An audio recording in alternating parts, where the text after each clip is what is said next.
Bonjour, bienvenue à toi dans cette nouvelle vidéo. Aujourd'hui, dans cette nouvelle vidéo, on va encore parler confiance en soi. Mais si tu as suivi les précédentes, celle-ci pourrait peut-être t'intéresser parce qu'on va parler du comment. Comment développer sa confiance en soi en tant que personne discrète. Avant de rentrer dans l'objet de cette vidéo, si tu ne me connais pas, je me présente à toi. Je m'appelle Stéphanie, je suis coach.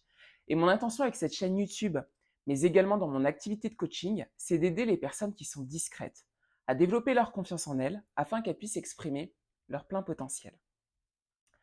Avant de te partager également le contenu de cette vidéo, j'ai envie de mettre une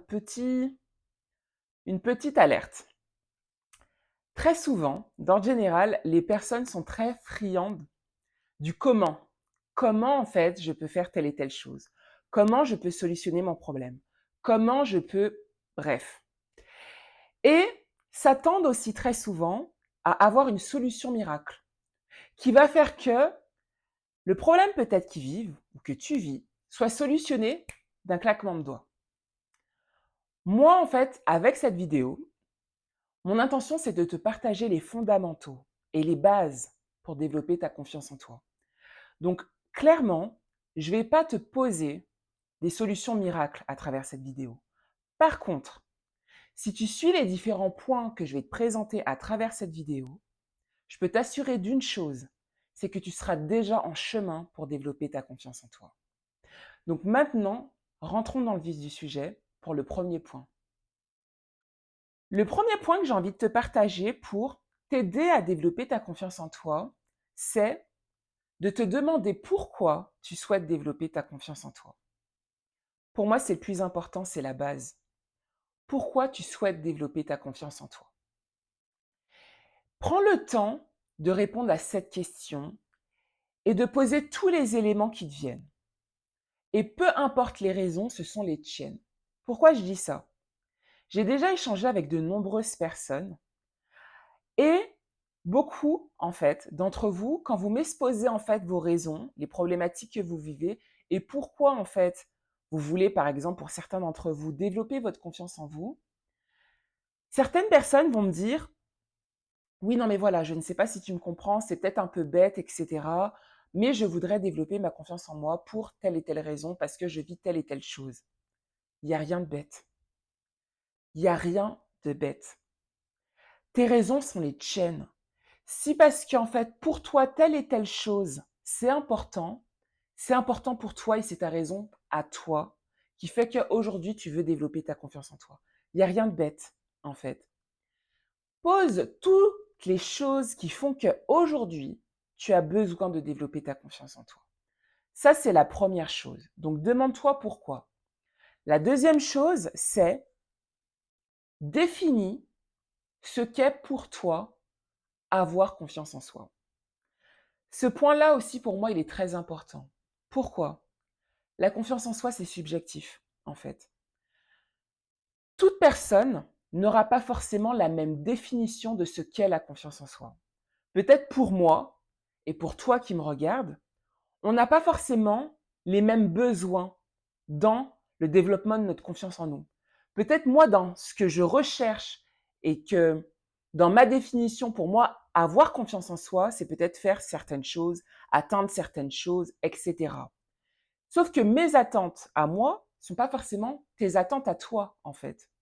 Donc, prends le temps de te demander pour toi, c'est quoi avoir confiance en soi? C'est un petit lapsus au final, parce que aussi c'est prendre conscience. Prends le temps de prendre ce temps-là, de te demander c'est quoi pour toi avoir confiance en soi. La troisième chose est très en lien avec le deuxième point là que je viens de te partager. Maintenant que tu as pris le temps de définir pour toi c'est quoi la confiance en soi, détermine quels sont les éléments, les critères qui vont te dire que tu as confiance en toi ou que tu es en train de développer ta confiance en toi. En clair, pose peut-être les choses qui vont te confirmer qu'aujourd'hui, tu avances vers le développement de ta confiance en toi. Qui aujourd'hui, peut-être dans quelques semaines, dans quelques mois, vont te dire, là maintenant, j'ai confiance en moi. Quelles sont ces choses qui vont te le prouver en soi? Pourquoi je te dis ça et pourquoi je te dis plutôt de faire ça? C'est qu'en fait, en posant les choses, en déterminant en fait les choses qui sont importantes pour toi et de te dire: «Si j'arrive à faire ça, c'est que j'ai confiance ou je suis en train de développer ma confiance en moi». En fait, ça va te permettre de voir en fait ta progression, ton évolution. Parce que très souvent, on pose des choses, même aussi petites soient-elles, mais on ne voit pas qu'on fait des choses. Et c'est très humain. Mais en fait, on voit toujours les très grosses choses qui sont faites à la fin, mais on voit pas les toutes petites choses qu'on a commencé à poser et qui font que on a ce résultat à la fin, en fait. Donc, pose toutes les choses qui, pour toi, vont te dire que tu es en train de développer ta confiance en toi, que tu as davantage de confiance. Si tu n'arrives pas, en fait, à poser les éléments, à les identifier, je t'invite à te poser une autre question. Si, en fait, tu avais totalement confiance en toi, que ferais-tu? Comment serais-tu? Quelles actions ferais-tu? Pose-toi ces questions-là. Ça, c'était donc la troisième question, enfin le troisième point. La quatrième chose que j'ai envie de te partager, c'est apprends à te connaître. Pour développer sa confiance en soi, il est important de se connaître, en fait. Pourquoi? Pour avoir confiance en toi, en fait, il est nécessaire que tu aies conscience des forces que tu as, des capacités que tu as, des compétences que tu as. Une personne, en fait, qui a confiance en elle, elle sait ce qu'elle peut faire. Et c'est nécessaire que tu creuses en toi et que tu saches ce que tu peux faire et que tu les mettes en avant, ces choses-là, que ça soit tes forces, que ça soit tes qualités, que ça soit tes compétences, tes capacités, les choses que tu es en capacité de réaliser. Parce qu'en fait, des fois, c'est pareil. On a plein de choses que l'on sait faire, mais on fait tellement ces choses machinalement qu'on les minimise, on les voit pas. Et en fait, on dit non, mais c'est normal ça. C'est peut-être normal pour toi, mais il y a peut-être une autre personne qui ne sait pas faire ce que tu fais toi. Et cette chose qui est peut-être si simple pour toi, c'est peut-être une difficulté pour une autre personne. Donc en fait, identifie également les choses aujourd'hui que tu sais faire. Peut-être même tes zones de génie qui vont peut-être même par la suite t'aider encore plus à développer ta confiance en toi. J'avais fait une vidéo sur le fait d'apprendre à se connaître. Je vais mettre le lien au-dessus si ça peut t'aider à te poser les bonnes questions pour davantage apprendre à te découvrir. Le cinquième point, c'est sois ou crée un environnement qui t'élève. Sois dans un environnement qui t'élève ou crée un environnement qui t'élève. Pourquoi je dis ça également? Si tu cherches à développer ta confiance en toi, il est nécessaire en fait que tu sois dans un environnement qui puisse en fait t'élever, qui puisse te ressourcer. En clair, si tu es dans un environnement où tu es entouré de personnes qui vont te rabaisser, qui vont te critiquer, qui vont te juger, ou peut-être que toi-même, tu te sens jugé, tu te sens critiqué, tu te sens observé, mais pas avec un regard bienveillant, ça ne va pas t'aider, en fait. Donc, soit tu le crées, soit tu te mets dans cet environnement-là, si tu as cette possibilité. Et si jamais, par exemple, physiquement, tu n'as pas la possibilité d'avoir cet environnement, crée-le toi, par exemple, sur Internet. Tu peux très bien te créer un environnement en t'entourant de personnes que tu admires peut-être regarder, que tu admires peut-être écouter. Et à chaque fois, peut-être en regardant ces contenus ou en parlant avec ces personnes, ça va t'aider, en fait. Crée-toi un environnement qui t'élève, qui te ressource, en fait. Le sixième point que j'ai envie de te partager est très en lien à celui-ci, mais c'est inspire-toi de personnes qui ont confiance en elles et qui sont également, pour ajouter, qui sont peut-être également dans la définition de ce qu'est pour toi une personne qui a confiance en elle. En clair, euh, essaie de trouver des modèles. Essaie peut-être de trouver des personnes qui vont t'aider, peut-être soit en les écoutant, les regardant, etc., qui vont t'aider à développer ta confiance en toi. Ça, c'est vraiment important. Des fois, quand on n'a pas aussi ces personnes proches de nous, c'est bien en fait de s'inspirer de personnes qui peuvent indirectement, en les observant, nous aider à développer notre confiance en nous. Donc ça, c'était l'autre point que je voulais te partager. Et en clair, ces personnes essayent par la suite d'observer ce qu'elles font et ce qui te plaît en fait chez elles. Parce que si d'un côté pour toi ces personnes ont confiance en elles, en tout cas c'est ton jugement à toi, tu te dis voilà, en regardant cette personne, elle a confiance en elle, c'est qu'il y a quelque chose chez elle qui te plaît. Quelles sont les choses qui te plaisent? Quelle est la posture de cette personne? Comment parle cette personne? Que fait cette personne? Essaie d'analyser. Et puis, dis-toi clairement aussi, quelles sont les choses que tu aimes chez cette personne et qui te font dire que pour toi, cette personne a confiance en elle. Et par la suite, pose ces éléments-là et même rajoute-les si nécessaire à tes éléments, à tes critères. Parce que concrètement, ce que tu vois chez les autres, ce sont des choses indirectement que tu voudrais peut-être avoir aussi chez toi, en fait. Donc c'est pour ça, inspire-toi des personnes qui, pour toi, ont confiance en elles, dans ta définition à toi de la confiance en soi. Septième chose, septième point, dis-toi des affirmations positives.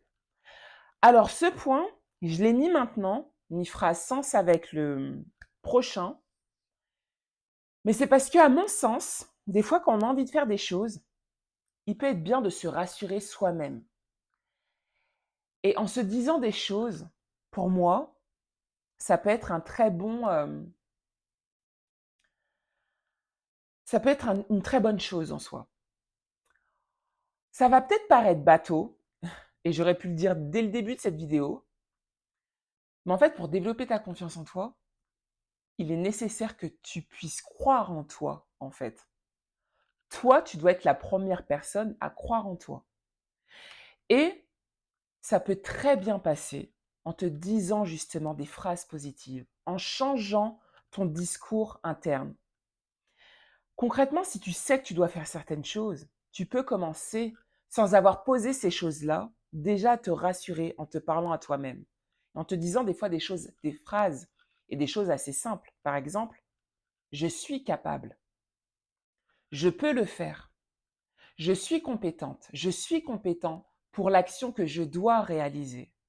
En fait, des fois, dans les affirmations positives, il y a des personnes qui pensent que c'est des phrases un peu bizarres.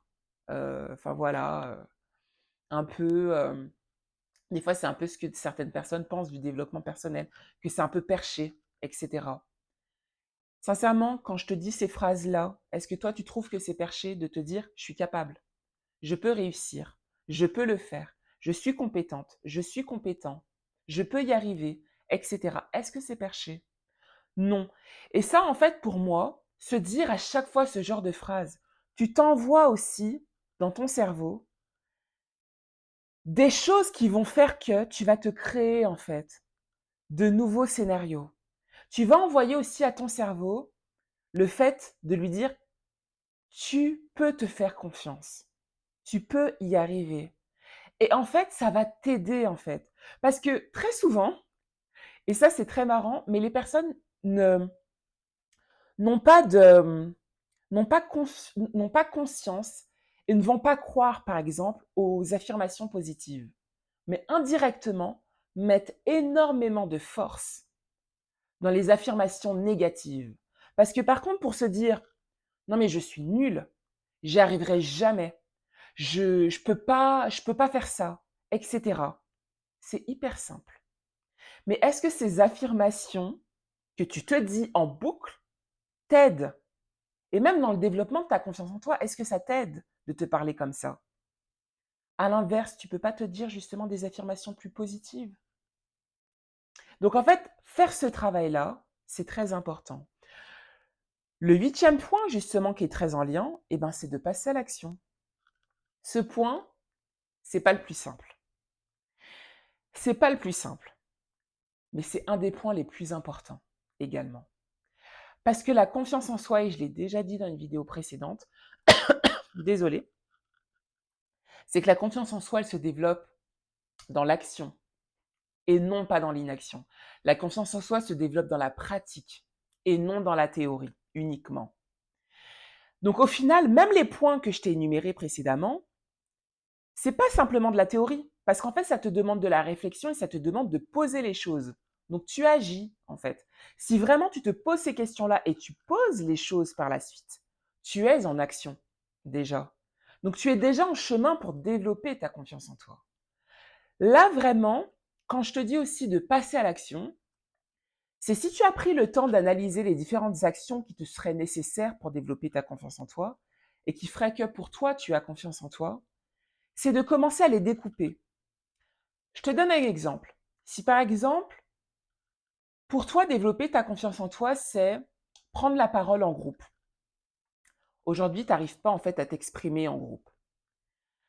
Peut-être ta première étape pourrait être de participer dans ce groupe. Quand je dis participer dans ce groupe, c'est d'être présent dans le groupe. Parce qu'en fait, des fois, il y a des personnes qui manquent tellement de confiance en elles, c'est qu'elles ne vont même pas oser, des fois, aller échanger, se mettre dans un groupe avec d'autres personnes. Pourquoi? Parce qu'elles savent en fait qu'elles vont pas réussir à s'exprimer, etc. Donc elles vont carrément d'office se mettre à l'écart. Peut-être que ta première action, ton premier pas, c'est de te mettre dans ce groupe-là sans pour autant échanger, en écoutant, en observant ce qui se dit dans ce groupe. Bien sûr, après, un groupe, peut-être avec des personnes avec qui tu as envie de connecter également. Mais peut-être ta première action, c'est de participer, être présent dans ce groupe. Peut-être ta deuxième action, c'est de parler à une personne dans ce groupe. Peut-être pas prendre la parole dans tout le groupe, mais peut-être à une personne avec qui tu as l'impression que tu pourrais plus facilement connecter, de te rapprocher peut-être de cette personne et de parler avec elle. Et puis peut-être la prochaine étape, c'est un jour de poser peut-être une question dans le groupe. Pas forcément partager ton opinion, etc., si c'est encore difficile, mais poser une question pour montrer en fait que tu as de l'intérêt, que tu participes, etc. En fait, de poser différentes petites étapes pour que petit à petit, tu commences à prendre confiance en toi et à réaliser, on va dire, l'objectif final que tu souhaites atteindre. Ça, en fait, c'est la 8e chose que je voulais te partager. La 9e chose, qui peut t'aider donc dans le développement de ta confiance en toi, eh ben, c'est de te faire accompagner, en fait. Là, pour moi, les 8 actions que je t'ai partagées précédemment, c'est des choses que tu peux faire déjà à ton niveau, seul, en fait. Et qui peuvent très bien, si tu arrives, tu prends le temps et que tu t'en sens également capable, tu peux commencer à le faire seul. Si par contre, tu te dis vraiment que tu as des blocages, que tu n'y arrives pas, que c'est plus profond que ça, tu as besoin d'aide et que ça devient vraiment une souffrance pour toi, tu as envie peut-être d'y aller plus rapidement. Tu as envie de faire peut-être ce travail plus rapidement. Fais-toi accompagner. Et en fait, un accompagnement, ça sert également à ça. C'est que la personne qui va t'accompagner va aussi avoir ce regard-là extérieur pour t'aider à aller plus vite et te poser également les bonnes questions. En tout cas, te poser les questions peut-être que tu n'arrives pas aujourd'hui à te poser. Et justement, dans l'atteinte de ton objectif, etc. Donc, voilà. La 9e chose que je te partage, c'est aussi d'envisager un accompagnement si c'est nécessaire pour toi. Ah oui, et avant de terminer cette vidéo, dans la précédente vidéo, je disais que j'étais en train de finaliser une offre d'accompagnement qui justement, où l'objectif c'était d'aider les personnes qui étaient discrètes dans le développement de leur confiance en soi pour qu'elles puissent s'affirmer dans leur vie quotidienne, mais également dans leur interaction sociale, personnelle, voire professionnelle. Aujourd'hui, je vous informe en fait que cette offre, je l'ai finalisée, donc c'est posé, c'est acté. Et qu'aujourd'hui, donc voilà, si tu te retrouves dans ce besoin-là et que tu cherches à être accompagné, dans le cadre d'un accompagnement de coaching, je peux t'accompagner sur cette offre-là qui est vraiment spécifique pour ça. Comme je l'ai dit précédemment, cette offre, je la lance en bêta-test. Pourquoi bêta-test? Quand je dis bêta-test, ça ne veut pas dire en fait que mon accompagnement est en test. C'est pas ça. Moi, j'accompagne déjà. Je fais des accompagnements aujourd'hui qui sont sur mesure. Par contre, en fait, c'est que cette offre-là, elle est vraiment spécifique pour ça, sur le développement de la confiance en soi, pour aider les personnes discrètes à s'affirmer dans leur interaction sociale, etc. C'est spécifique pour ça, donc il y a des étapes qui sont vraiment déterminées et claires. Je la lance en bêta-test parce qu'en fait, aujourd'hui, je cherche à accompagner 3 à 5 personnes, mais à la fin de cet accompagnement, qui me fassent également un retour, un feedback, pour que moi j'améliore et que je peaufine davantage cette offre pour qu'elle soit au plus près, en fait, des attentes des personnes qui justement cherchent à développer leur confiance en soi et à s'affirmer. En fait, c'est pour à chaque fois la spécifier et c'est pour ça que je la lance en bêta-test. Du fait également qu'elle est en bêta-test, le coût de cet accompagnement sera moindre par rapport à après, en fait. Mais en soi, le bêta-test n'empêche pas que, et ça je le précise, je vais accompagner normalement comme j'accompagne déjà. L'accompagnement sera le même en soi.